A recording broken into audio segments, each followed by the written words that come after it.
Bertemu kembali.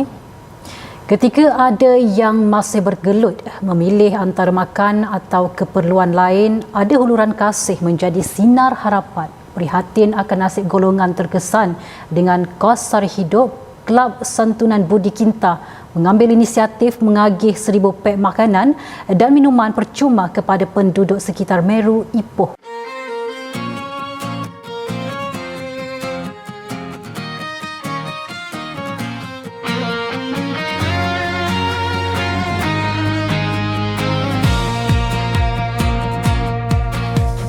Dari Kinta turun ke lembah, bawa senyum, bawa ukhuwah.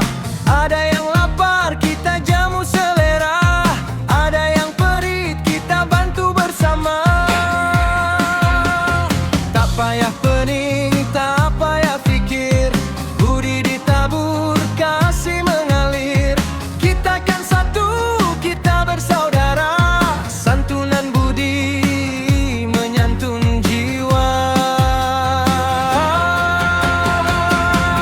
Tayah bayor, ambil jelah, ini ikhlas dari kami semua. Tayah bayor, rezeki dikongsi. Kelab Santunan Budi, tegur bakti. Bukan ringgit yang kami cari, cukup doa yang ikhlas di hati. Tangan memberi, tangan menerima. Kinta ceria, rakyat gembira.